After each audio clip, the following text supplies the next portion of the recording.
OK, so last time, right, so we're talking about homology. So homology comes from a chain complex. Right, so a chain complex is a sequence of abelian groups and homomorphisms, usually denoted with boundary, such that the boundary squares to 0. Then the nomenclature is that elements of an are the n chains. Elements of the kernel of the boundary, say on an, are the n cycles.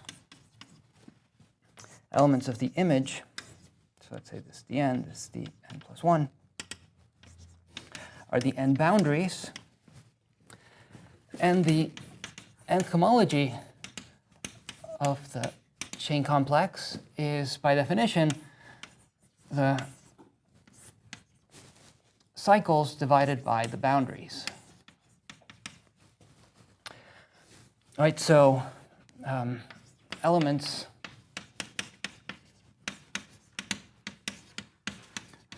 are equivalence classes.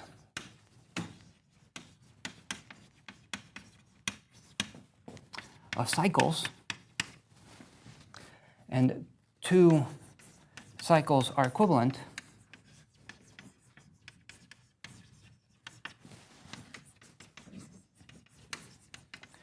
if they differ by a boundary, right? Because we're modding out by boundaries, right? So for this reason, we say that two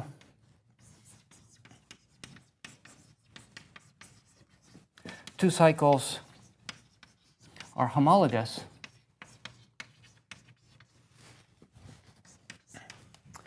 if they define the same homology class, which is the same as saying they differ by a boundary.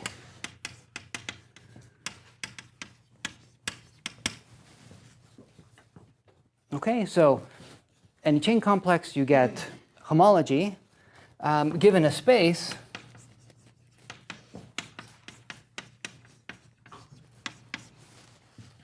we define a singular chain complex by taking the free abelian group on all singular n simplices, which by definition, these are just maps from the standard n simplex into X. Right? You should note sigma. The boundary map, boundary n, is just take the alternating sum of sigma restricted to the ith face.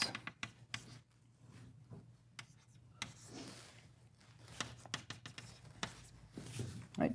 So this satisfies d squared is equal to 0. So we get a chain complex. And the homology of this chain complex is the singular homology of X.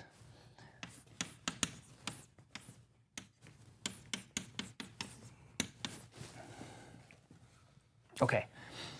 So we saw that any map between topological spaces induces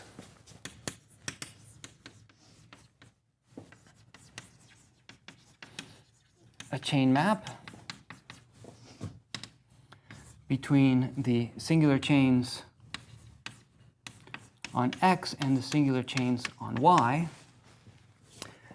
Being a chain map means that it commutes with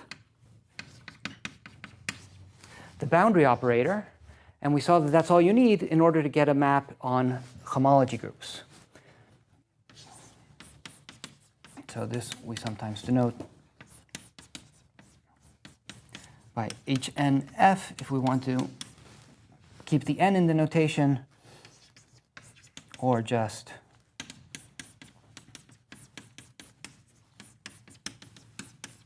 F star, especially when we don't care about the n, or we want to think about it on all homology groups at the same time. this induced map construction satisfies, well, so remember that it's just given by composition. So it's easy to see that if you compose functions, then the induced maps just get composed. And if you take the identity on a space, the induced map on homology is just the identity on homology.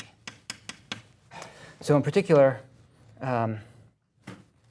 if F is a homeomorphism,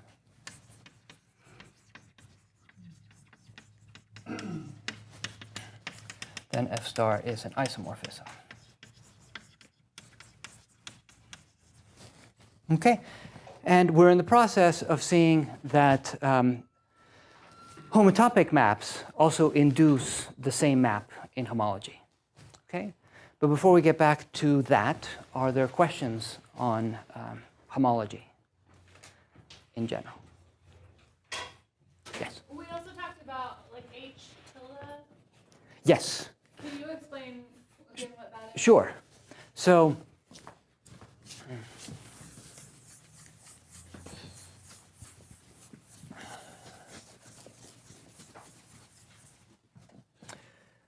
it turns out that you have the complex given by the singular chains.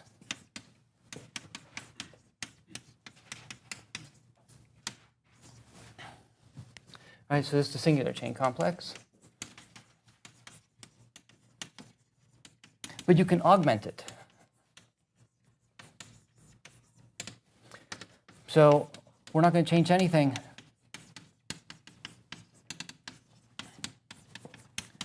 Over here, but then we're going to add a copy of Z, which you can think of as being like a homology group in degree -1 or something, right? So a chain group in degree -1, not homology. And the homology of this complex, so we proved that with the map, the augmentation map we talked about last time, that this does compose to 0. So you still have a complex. And the homology of this complex is called the reduced homology. And it's denoted like this. Right? But since you only change something at the very end, what you get is that the homology of the singular chain complex is the same as the reduced homology if n is different from 0, and otherwise it's this plus a copy of C if n is equal to 0. Right? So all you're doing when you're taking reduced homology is you're looking at the 0th homology group and you're removing a copy of Z. Right? So we do this mostly for convenience, although it does have the nice feature that if you look at a point, then this is always 0. Right? So it makes it very convenient to write down homologies. And generally, it makes it easy to state theorems that would otherwise have to have a special part of the statement for the 0th homology group. Right? So this is, in a way, a more natural object to use. But it's the same, except for a copy of Z in degree 0. Okay, sure. More questions on last time?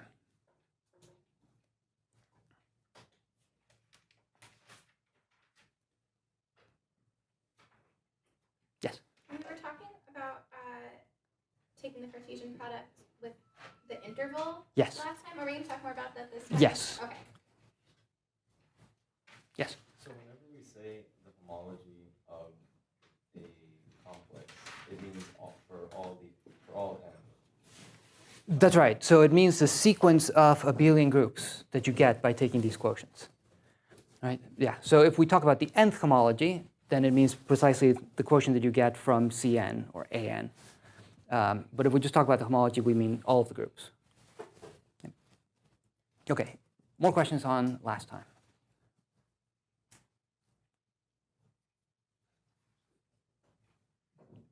Okay, great. So at the end of class, we were in the middle of trying to establish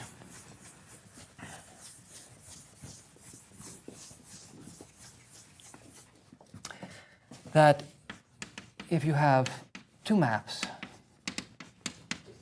x to y, and they are homotopic,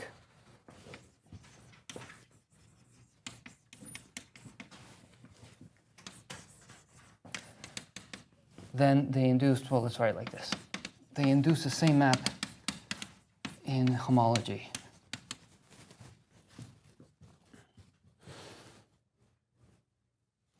Okay, so the idea is that we're going to take a homotopy between them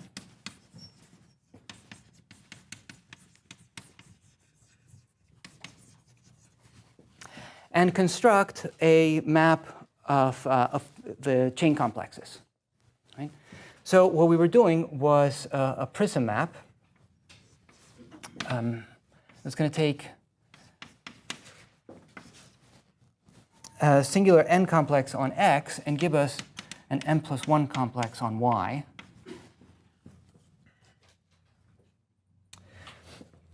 And the way this is going to work is, so we're given a map from the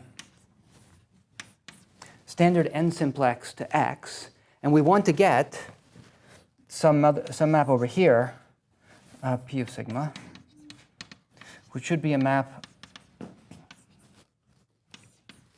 here, or if not a map there, an element of the free abelian group generated by maps.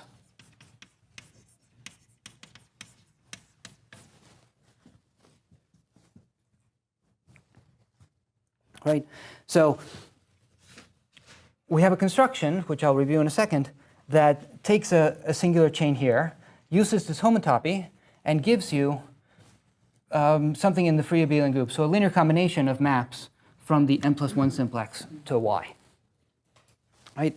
So the reason we have such a thing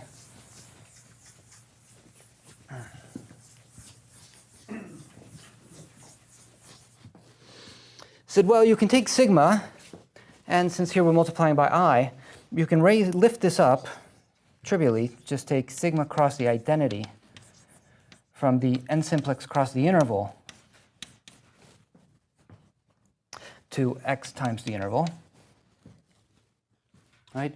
And then you could push that forward with f, just compose with f, to land in y. Right? So that's great, except that the n simplex cross the interval is not the n plus 1 simplex. Right? However, we saw that the n simplex cross the interval is a union of n plus 1 simplices. Right? So if the vertices of this are v0, v1 through vn, then you're going to get vertices for this set by taking ai to be vi comma 0 and bi to be vi comma 1. All right, so let me just draw the simplest picture. If we had n equal to 1, so that the n simplex would just be the interval. Oh, here, let me draw here. The interval with v0, v1 as vertices, then the square acquires vertices a0, a1, and then b0, b1. Right? And the square is not a 2 simplex, but if we split it down the middle, then we do get two simplices. And we can describe these. In general, we have alpha I is going to be, take the a's until you get to ai, and then start with the b's, starting at bi.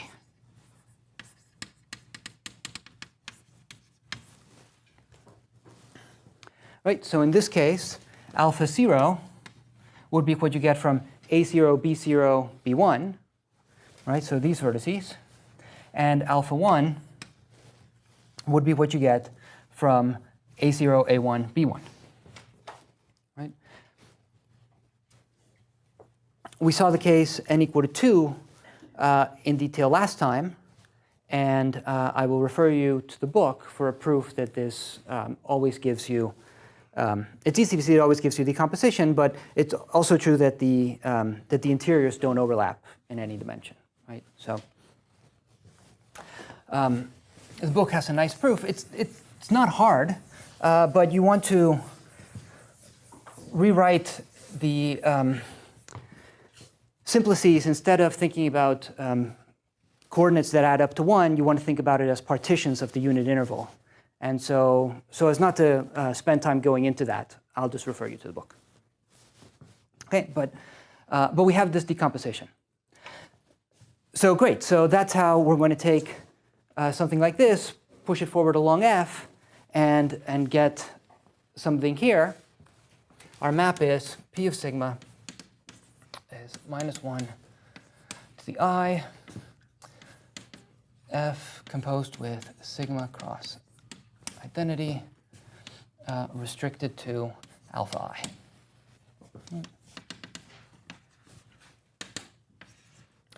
So that's the same as this one to the I, F composed with sigma cross the identity restricted to A0 until AI, and then BI to BN. Okay, so great. This goes from here to here, and we need to know what happens when you hit it with the boundary. So we started computing. You position this n simplex n cross interval into two n simplexes. To n plus 1 simplices, right? So when n was equal to 1, I ended with two simplices, right? So here we're going to get 0 to n. So we're going to have something different when you're removing an A and then when you're removing a B, right? So if j is less than or equal to I, then you're going to have -1 to j, and this guy restricted to removing the jth A.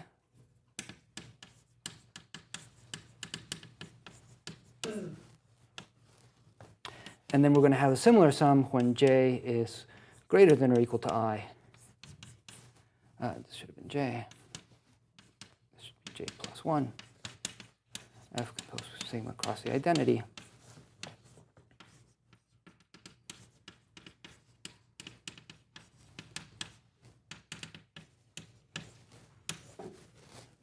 Okay, so that's what the boundary map is, right? It's very algebraic. Yes? So just to make sure, the indices on P of sigma run from 0 to n? Yes, they run from 0 to n, but there's one repeated. Well, not I specifically, in the summation. Yeah, the i's go from 0 to n. Because I think I had in my notes from last time 1 to n, and I don't know whether that's what you wrote on the board last time or whether I was just copying it down incorrectly. It's entirely possible I wrote the wrong thing on the board, but it should be from 0. We get it straight. Yeah. Okay, great. So what we want to do is stare at this sum and tease some structure out of it. So let me just focus on the terms with j equal to I. Okay, so with j is equal to I, then -1 to the I minus 1 to the I is just plus 1. So here we would end up with, let's say the first term would be f composed with sigma cross identity restricted to remove A0, and then you have B0 to Bn. And then the next term, I'm going to have -1 to the I and then -1 to the I plus 1, so it's definitely a minus sign. and I'm going to remove the B, right? So minus F compose sigma across the identity. And leave A and remove B. All right, and then again, a plus sign.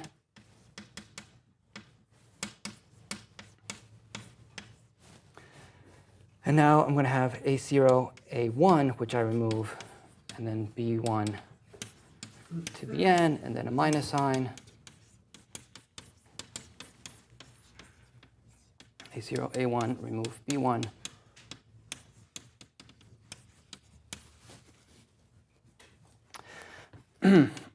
And so on until at last you'd end up with this restricted to A0 until AN, which gets removed, and Bn, and then minus F compose sigma across identity, A0 to AN, and then Bn, which you remove. OK, so this is what you get just plugging in, or writing out, rather. And the thing to notice is that it's a telescoping sum, right? This minus sign corresponds to the next guy with a plus sign. Because here you have the zeros next to each other and you remove the first B. And here you have the ones next to each other, but you remove the first A. Right? So this cancels with this. Wait, why do those cancel? Because if you look at what's left, it's A0, B1 through Bn, and A0, B1 through Bn. Okay. Right? And this happens everywhere. That cancels with the next guy, and this cancels with the previous guy. And so all that's left is this guy minus that guy. Right? And here we remove the A, so we just have B's. And here we remove the last B, so we just have A's. Right? So we ended up with F composed with sigma across the identity at just all of the A's, minus F composed with sigma across the identity at, oh no, B's here and A's here.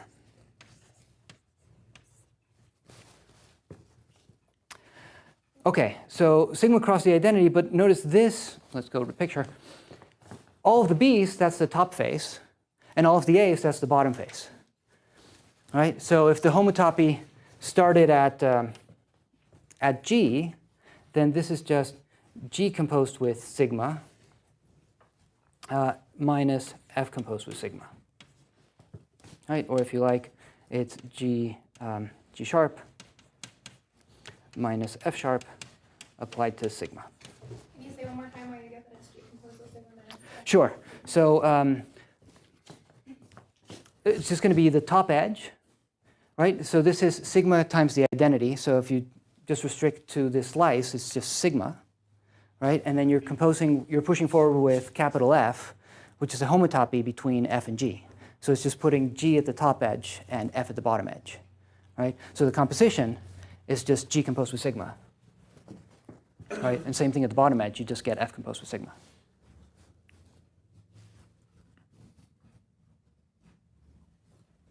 OK? Assuming this capital F starts with G. And F, or Assuming that capital F was doing G at the top and F at the bottom. Yeah.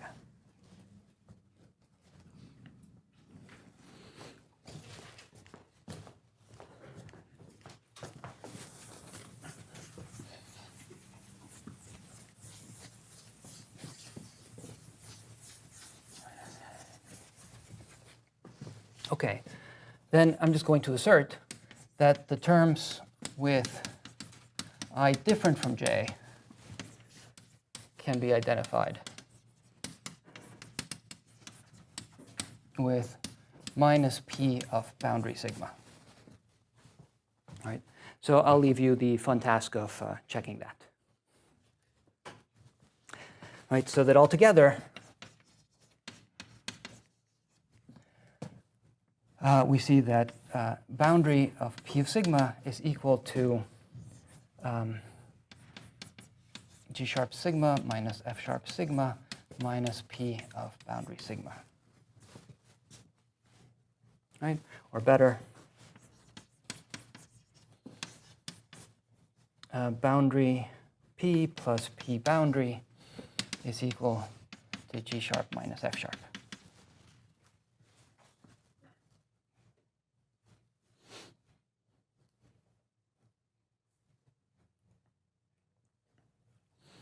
Okay? So this is just a result of direct computation by splitting the n simplex across the interval into n+1 simplices, right? But this is something that comes up a lot. So let's just observe in general. So a useful observation.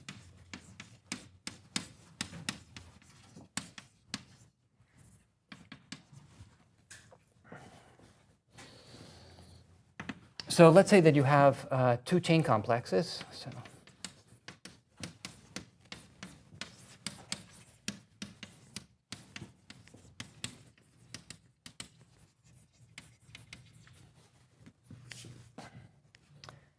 and H, and for every n for each n, Hn from an to bn+1 is an arbitrary map.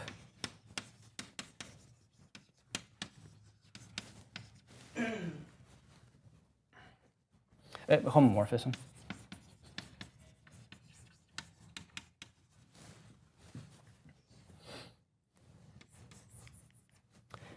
Then let's say phi n from an to bn given by boundary hn plus hn boundary.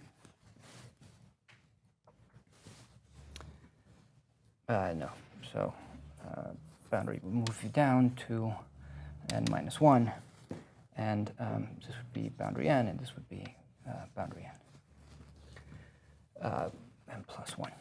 Okay. This is a chain map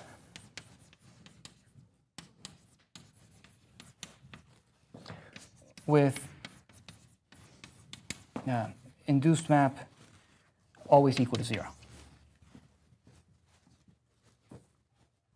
Okay, so you take any homomorphism and you construct a map, any homomorphism between here and here, and you construct a map just by pre and post composition with the boundary map, then you'll get a chain map, but it will be trivial in homology.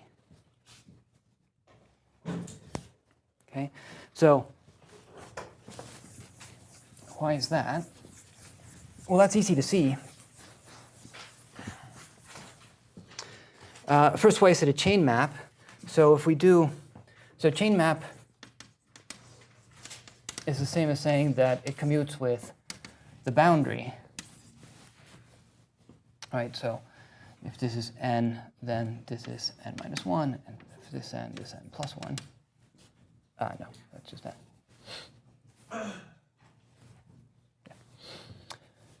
Yeah. So why is that? Well, boundary n of phi n is boundary n of boundary n+1, hn plus hn-1 boundary n, and boundary squares to 0. Right, so this first term dies. Well, I'll write out boundary squared composed with hn plus boundary n, hn-1 boundary n, and this is 0. Right. But so this is just boundary h boundary, and if we had done this guy hn plus hn-1 boundary n and composed with boundary n, then the same thing would happen, right? But here you get boundary squared on this side, right? And so you would, oh, n+1 boundary. Oh, that, yeah, I should have changed all of these to n-1. So n-1, n-2, n-1, n. There we go. All right. So phi n-1 is this. Okay. The alarm is happening at 10 on the dot, so it must be a test. It is the first Tuesday of the month. That too. Okay, so so this is phi n-1 boundary n. So we get a chain map, right, automatically.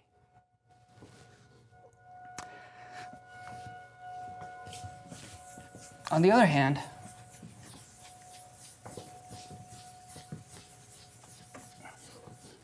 so because it's a chain map, we know that it sends cycles to cycles and boundaries to boundaries, right? But this does much better or worse. Note that phi of a cycle is a boundary, right? So if A is a cycle, so the boundary of A is equal to 0,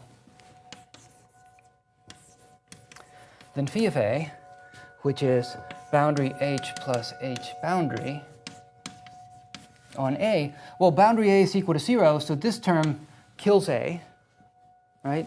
And so we're just left with boundary of H of A. Right? So we took a cycle and we ended up with a boundary.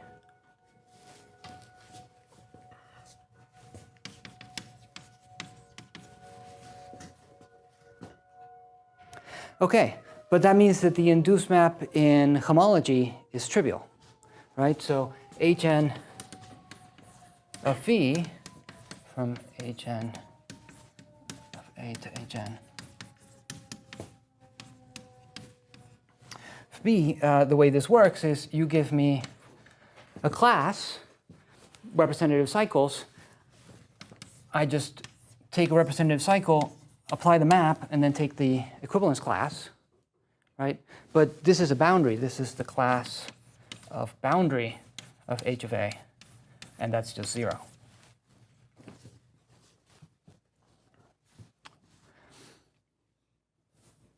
Right, so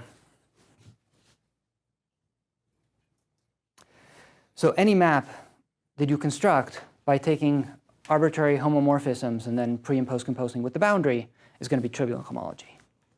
Right? So it's trivially a chain map, but then it's trivial in homology. Right? In particular,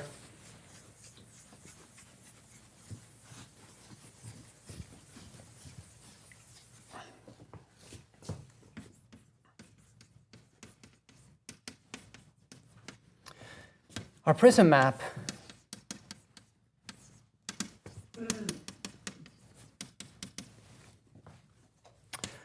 shows that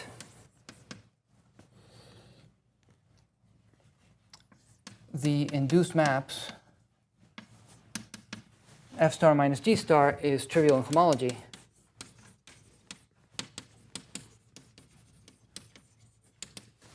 Which is the same as saying that these are equal as maps from the singular homology of X to the singular homology of Y.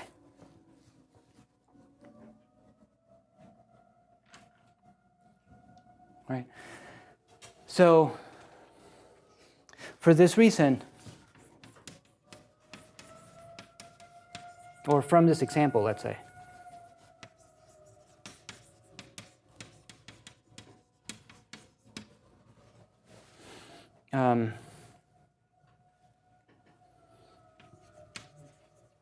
a map P such that boundary P plus P boundary is equal to F sharp minus G sharp for two chain maps.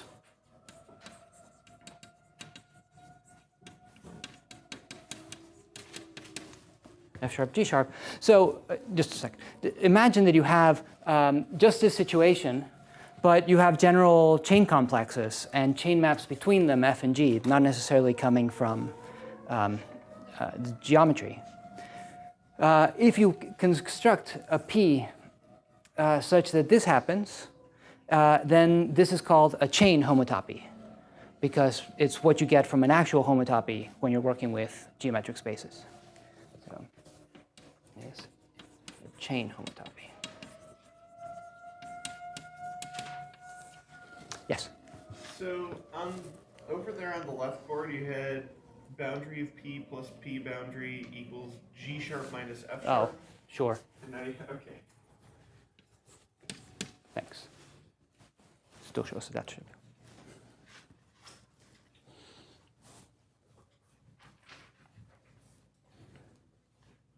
This would be a chain homotopy between these chain maps.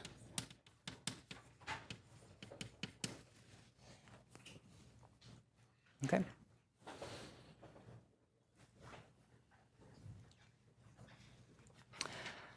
So homotopies give us chain homotopies.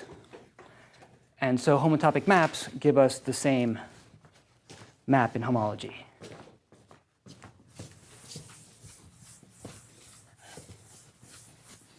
Okay, so an immediate corollary is that if x and y are homotopy equivalent,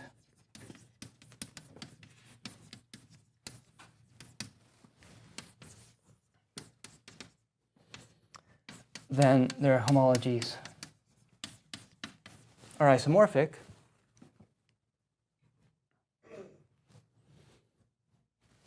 Okay. Also, the reduced homologies are isomorphic.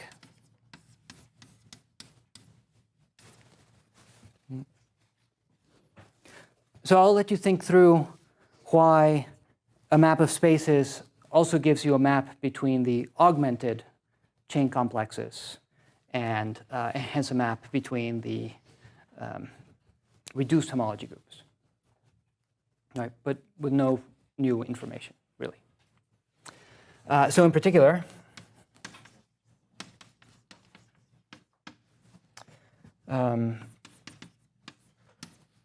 if you take Rm, then the reduced homology is trivial, because it's the same as the reduced homology of a point. Mm. Or indeed,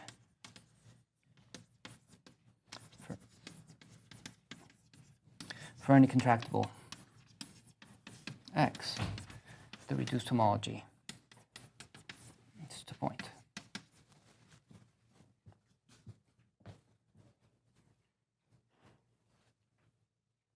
Okay, yes? So hn of x being isomorphic to hn of y, that I'm thinking like that probably simply implies that the augmented or the h tildes are isomorphic. Is there something we have to be careful about if we're trying to show that? Because all we're doing is just moving a copy of z. So at the end, you're just removing a copy of z, right? But the way you're doing it is you're taking the chain complex, singular chain complex, and you're augmenting it, right? You're adding one more abelian group. You're getting a slightly longer complex, right? So to prove this, you need to show that if I give you a map between x and y, then you get a chain map, a chain complex map between the augmented complex for x and the augmented complex of y, right? And then that passes to homology, right? Yeah. So, right, it's not at all hard to check this, but there is something to check. More questions? Yes? I don't know if we're going to get into this more, but it seems like right now the simplicial homology groups are like so hard to compute, like even for a point. Is there like some way to do it for other non-contractible? Yeah, funny you should ask. Yeah, that's the next topic. More questions? Okay, great. So indeed, how do you compute this if you don't have, say, a delta complex structure? Or indeed, if you don't have like a finite delta complex structure? Let me make sure I'm not skipping anything.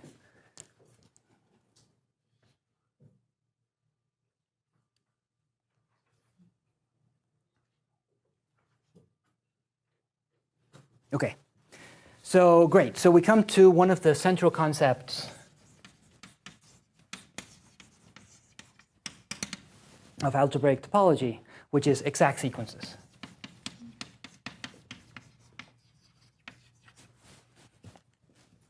Right.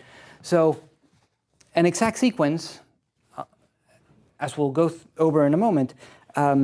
So just remember that the homology is the kernel of the boundary divided by the image of the boundary.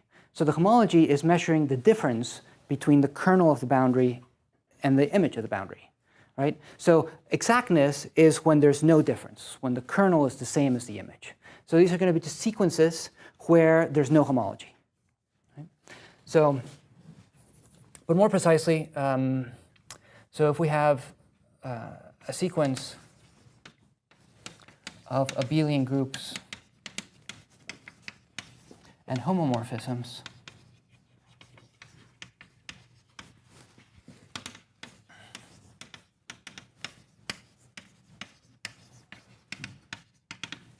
and you have maps.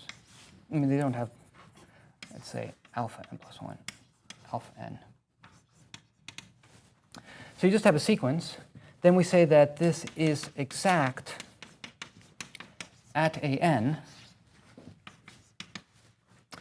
if the kernel of alpha n is the same as the image of alpha n plus 1.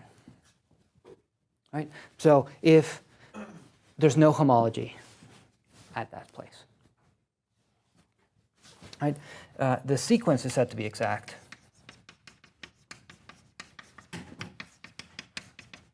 if it is exact at every an.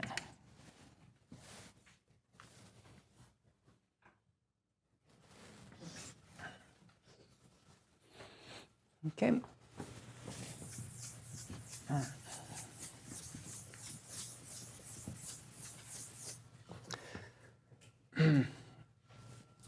So a short exact sequence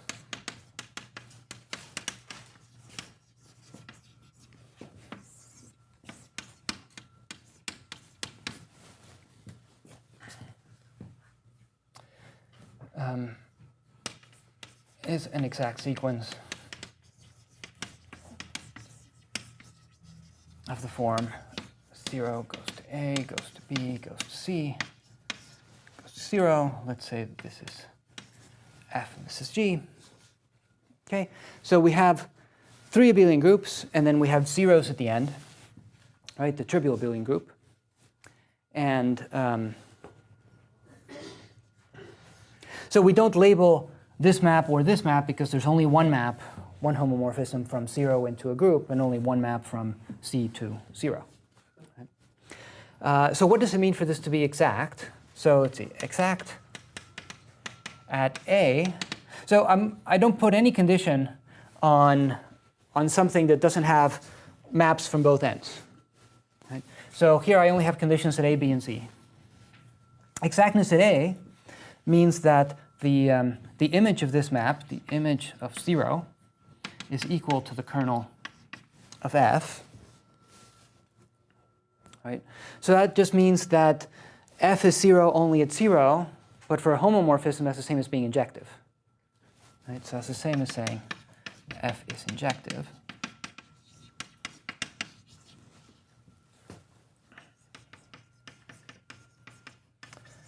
Exact at B, that means that the image of F is equal to the kernel of G.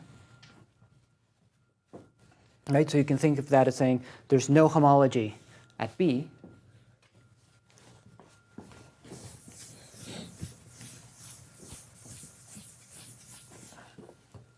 And exact at C says that the image of G is equal to the kernel of the 0 map. Right?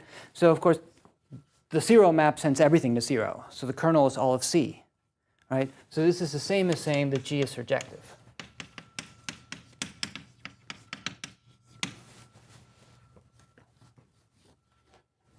Okay. So a short exact sequence is 2 maps between 3 abelian groups where the first one is injective, the second one is surjective, and there's no homology in the middle. Okay. You sometimes abbreviate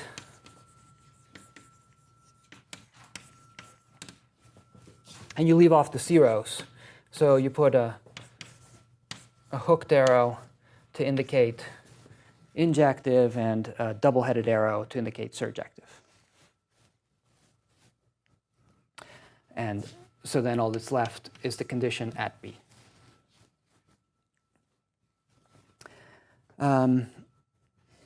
Okay, it's worth pointing out another case. If we just had AB0, right, then exactness here, this is an exact sequence. Okay, so exactness at A, well, that's just like over here. That says that F is injective, right? Exactness at B, well, that's just like over here. That says that F is surjective, right? So exactness of the sequence is the same as saying that F is an isomorphism.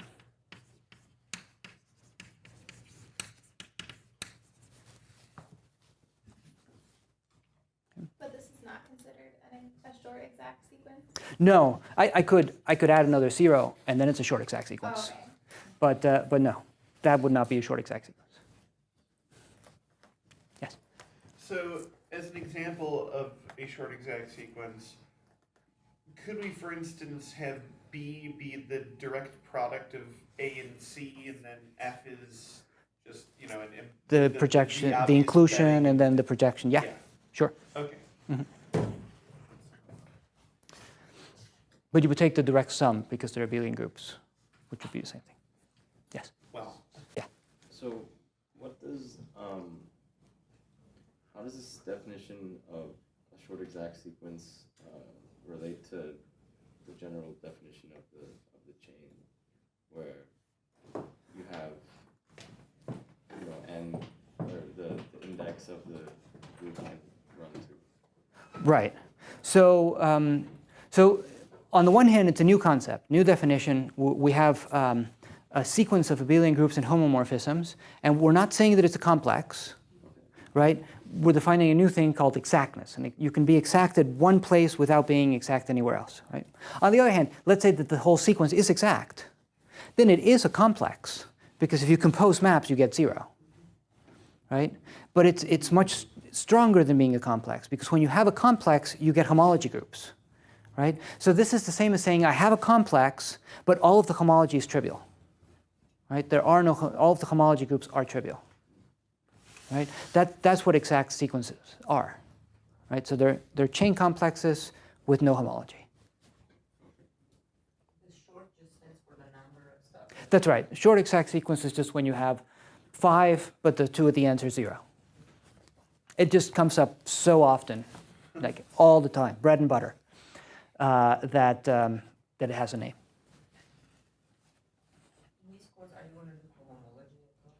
We won't get there, but if this all applies. So cohomology is the dual theory to homology, and it's also the homology of a chain complex. You take the dual complex and then take homology. So let's say I want to learn L13 homology, which course should I sit in? A 595. Yeah, I should consider teaching. that's right. I do have some lecture notes on my webpage, For L13. just for L2 homology, All right. just by the by. Okay. So that's a short exact sequence. You could ask, what is a long exact sequence? So we will be talking about long exact sequences, but it's just an infinite sequence. It doesn't even have to be infinite. It's just a longer sequence. So yeah, that's right. So it's just a longer version, yeah, of a short exact sequence. Okay, so how is this going to show up for computations?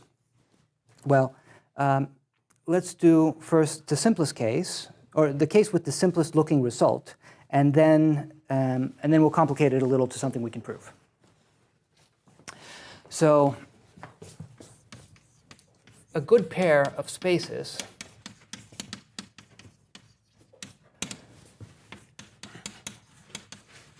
well, X is a topological space, A is a closed subspace,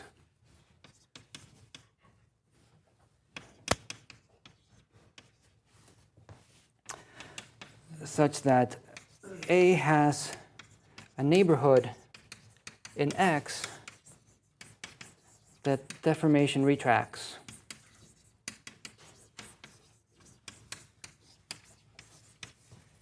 to A. So the simplest example would be take the interval. So let's say take the interval together with its boundary. That's a good pair. So the boundary are just these 2 points. And of course, if I thicken them up to little neighborhoods, then these neighborhoods deformation retract back to the boundary points. Right?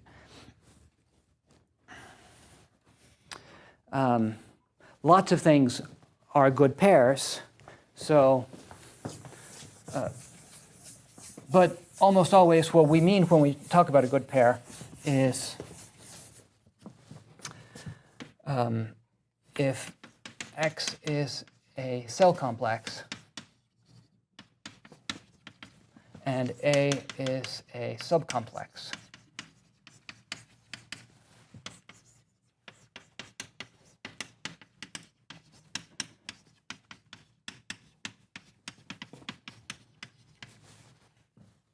Then there's a good pair of spaces.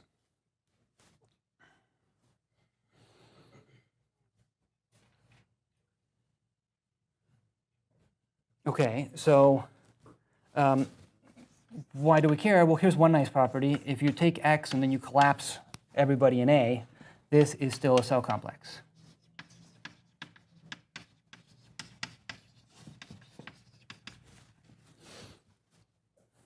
For example. So here's why we bring them up. Wait, sorry, why do we know that XA is a good pair? Right. So I'm not going to show that right now. Okay. It's in the book, but it's really the same reason that the interval and its boundary. So if you want to think about it, just thicken up A a little bit, and that will be the neighborhood you need.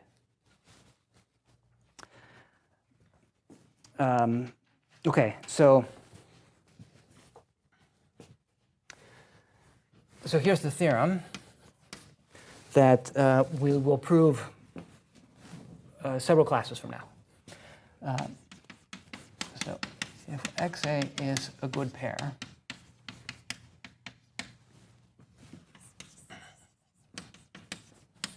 there is a long exact sequence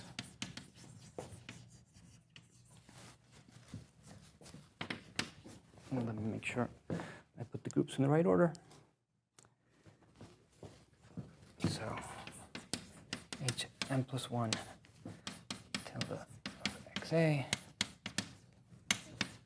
tilde of A.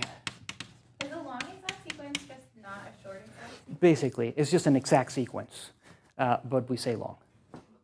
But so like a short exact sequence is not a long exact sequence? Or is it still also a So short exact sequence means something very specific. When we say long exact sequence, we'll almost always mean long exact sequence in homology. And then it means something that looks just like the one I'm about to write. Okay. Right? But otherwise, yeah, long exact sequence, there's not much content there. It's just exact sequence. Okay. So that maps to Hn of XA, which goes down.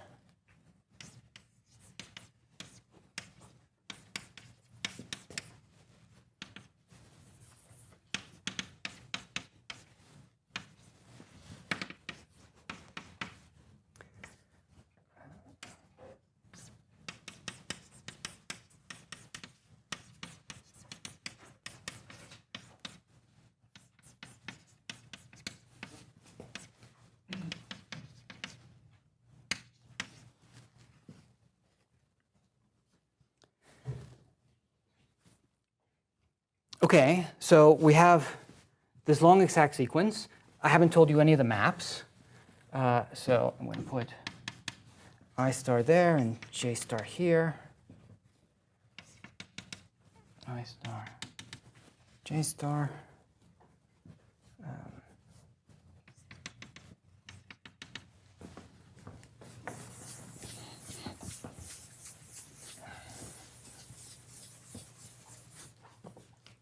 where I is the inclusion of A to X, and J is the projection from X to X mod A.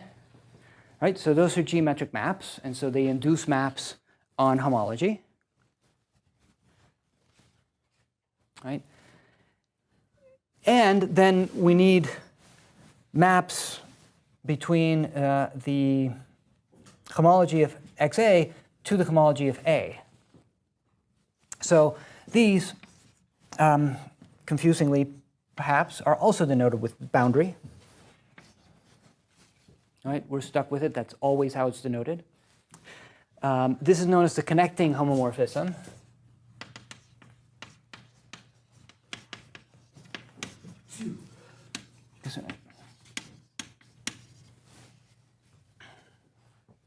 So I'll tell you how it's defined, but we'll have to save the justification till later. So how this works, so let's say you have somebody here, and you want to go to here. So here I have an equivalence class, some cycle. So what we do is we represent C as a cycle in X with boundary contained in A. Okay, so I have a cycle in X over A. Yes?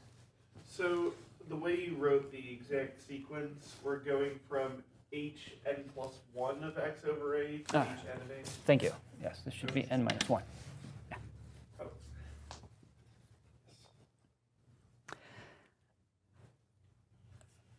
So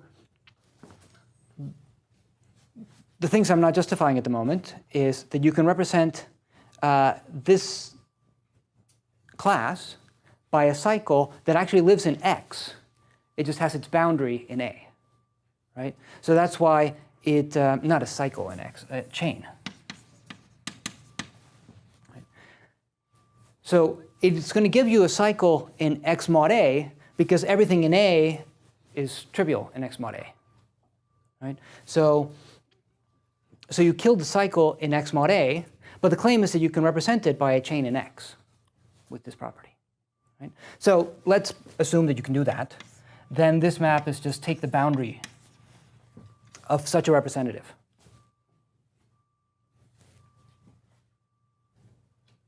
Right? And so then the thing that will confuse you at first is if this is a boundary, why isn't it 0 in this homology group? And that's because it's the boundary of a chain in X. It's not necessarily the boundary of a chain in A. OK. So it turns out that just knowing that this is exact lets you do a ton of computations, even if you didn't understand what the group maps are, the homomorphisms. Right? So let's do an example.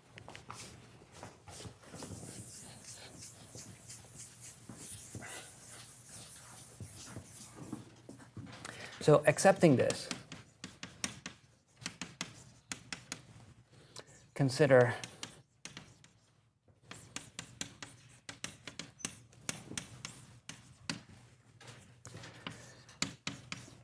the disk and its boundary. Right? This is definitely a good pair. So this is Sn minus 1, and the quotient is Sn. Right, if you take the disk and then you consider all of the boundary a point, you've got a sphere. Okay. So what's this say? This says that you have Hn plus 1 tilde of xa, Hn tilde of A, Hn tilde of x, Hn tilde xa, and you keep going. Okay, so this would be, let's make these m's.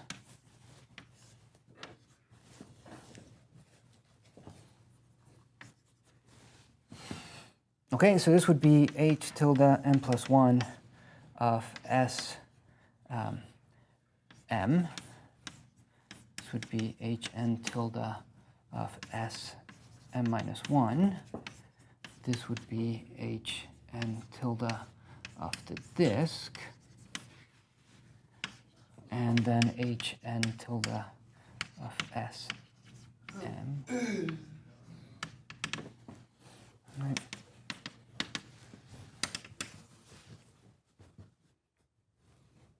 Okay, so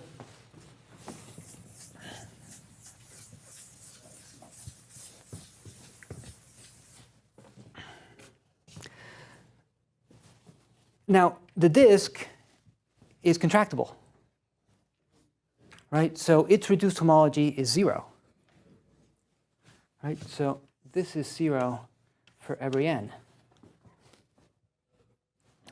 So what this really looks like is 0 and then hn tilde of s m, hn minus 1 of s m minus 1, and then 0, and then hn minus 1 tilde of s m to hn minus 2, s m minus 1 to 0, and so on.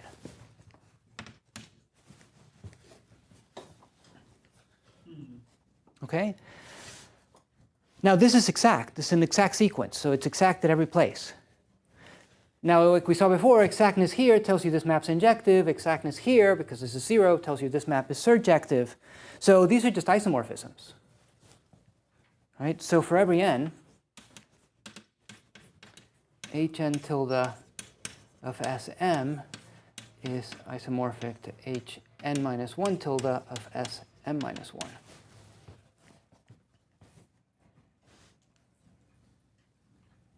Okay? So this tells us that if we know the homology of Sm minus 1, then we know the homology of Sm. Right? So start with S0, right, which is just 2 points. Right? So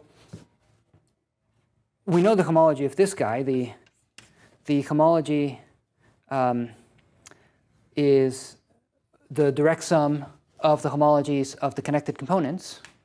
And the connected components are just points, right? So h tilde n of S0 is going to be said if n is equal to 0 and 0 else, right? Because you have 2 connected components, so if you remove one of the seds at n equal to 0, you still have one left. Right? So this is what you get for S0. It follows from here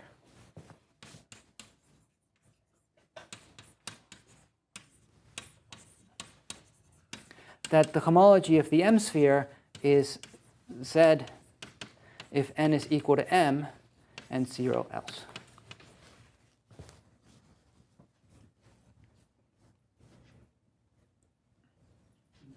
Right? So wonderful. Now we have more examples, right? All of the spheres.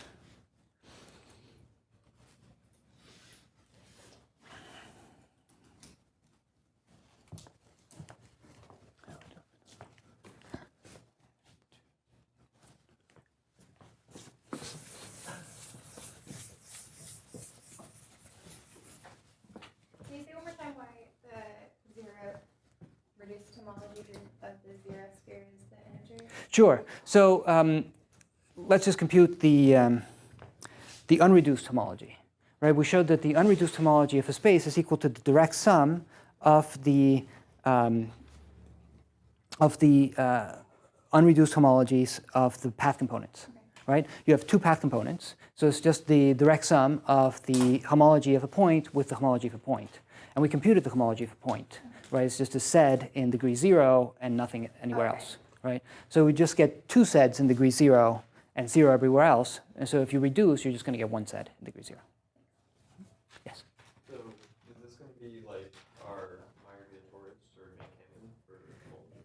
So Meyer-Vitoris is going to be a long exact sequence. It's not this long exact sequence. It's another one. Yes. So Meyer-Vitoris is like the Seifert-Van-Kampen theorem for homology. And it's in this shape. You have a cover of a space into two open sets, and then you get a long exact sequence relating the homologies of the open sets, their intersection, and the total space. Yes? So what can you tell about two spaces that have the same homology? I can say that they have the same homology. What would you like to say? I don't know. Well, it seems like when we were talking about the fundamental group of spaces, like if two spaces have the same fundamental group, they like the loops on that space on those two spaces are similar in some way. But in this Right. way, So here you would say the same thing, but you would say the simplices are similar in some way, right? If you wanted to go back to Poincaré's original idea, was you're looking at all of the different submanifolds of your space. So you have a three-dimensional space, and you want to see how can I break it up into surfaces, right? Where I'm going to say that two surfaces are equal if they form the boundary of a piece of the space, right? So now, like we saw, that doesn't quite work. You can't get away with using manifolds in general. You have to use singular simplices, for example. But that's sort of what you're doing. You're saying that if I break up the space into pieces formed by n simplices, but I consider two pieces equal if they're the boundary of something I can construct with n+1 simplices, then I get these groups. So you're sort of saying that. Really, if you want to go from algebraic equivalence and get something about the spaces, you need the higher homotopy groups. So there the statement is that if you have two cell complexes and you have a map between them, and you know that that map induces isomorphisms of all of the homotopy groups, then that map was the homotopy equivalence. So it's really strong, Whitehead's theorem. It's next semester. Okay, more questions so far? Right? So the answer to how do you compute, it's with long exact sequences. Right? So you, in general, in life, you have to be clever about where you get your short exact sequences. But every time you get a short exact sequence, you get a long exact sequence, and then hopefully you can stare at it and get the answer you want. Yeah, so we have enough for a corollary. So this A that you pulled out is like towards computing the homology of X, the homology of X, right? This, yeah, I mean, of course, it always depends on, hopefully you know two pieces of information, you can deduce the third, right? So if A and X over A are simple, as they were in this case, then this would be great for computing X, the homology of X. But it could be that you're interested in the quotient space, for example, and you know the other ones. Right? So maybe a game would be you want X, so you find an appropriate A so that you can quotient out and then you know what's happening. Exactly, yeah. Okay, so a corollary is our old friend, the Brouwer fixed point theorem.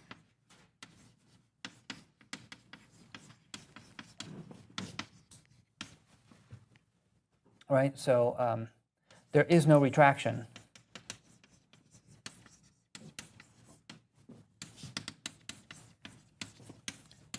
From this to its boundary, and hence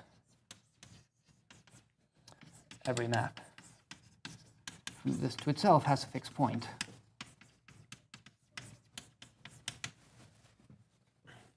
Right, so you remember for the fundamental group, as soon as we knew the fundamental group of the circle, we were able to deduce this for n equals 2.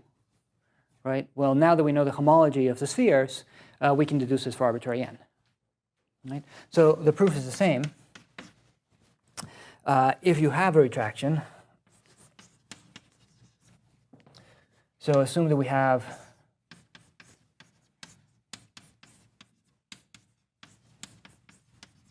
the inclusion and then a retraction so that the composition is the identity.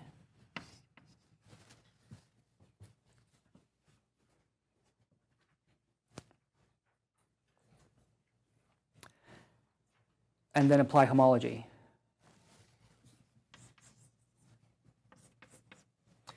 So the boundary, of course, is the Sn minus 1 sphere. So look at what this says to the non-trivial group.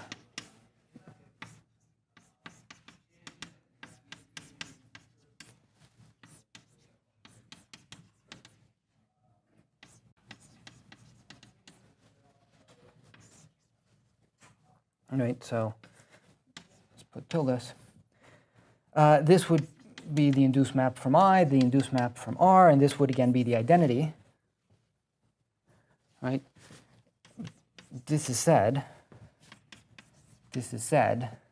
and this is 0. Right? And there's no way you can factor the identity map through the 0 group.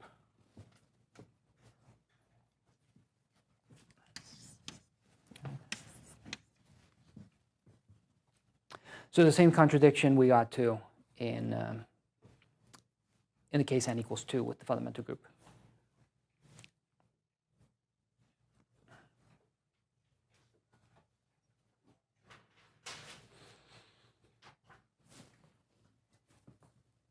Okay.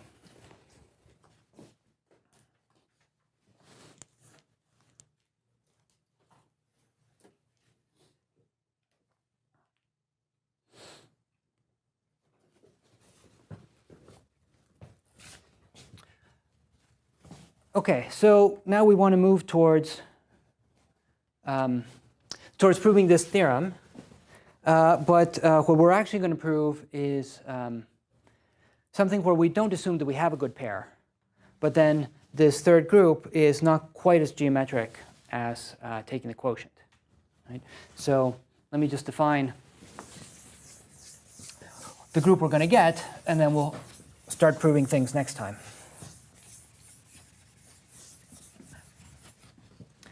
So, right, I told you what a good pair was. A pair, XA, always just means two topological spaces consists two topological spaces such that A is a subspace of X. So if you have this situation, then the chain group, the singular chains of A, form a subgroup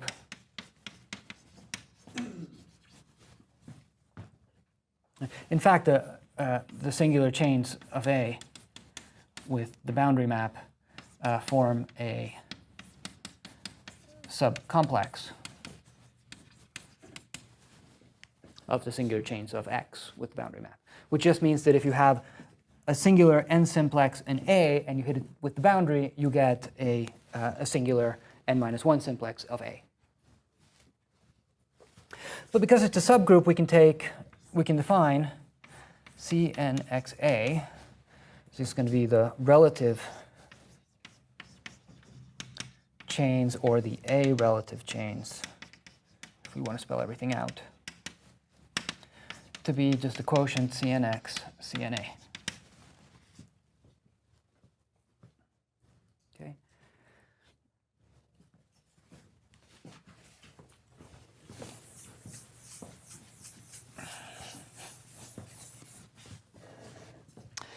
So since the boundary map sends Cna to Cn-1a, it induces, so since it induces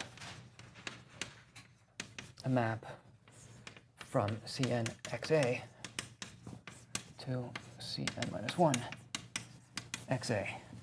where all you do is, this is a quotient, so everybody is represented by an equivalence class of sigmas, sigmas mapping into X. All right, so every class has a representative here, right? And you just hit it with the boundary.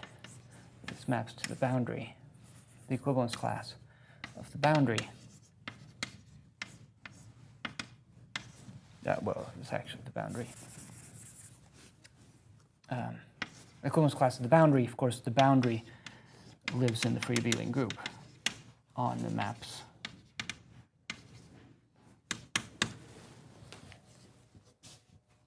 Right.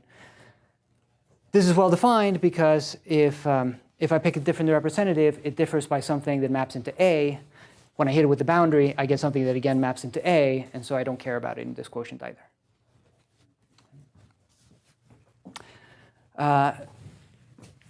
This still squares to 0, so we have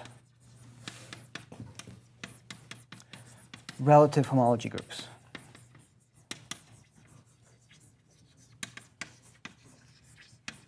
Okay, so the long exact sequence that we're going to prove, instead of having the homology of the quotient space, we'll have the relative homology groups. Right? The intuition is still the same. It's the homology of X modulo A, right? But really, you're taking the quotient at the level of chains as opposed to at the level of spaces. Right? For good pairs, it ends up being the same thing.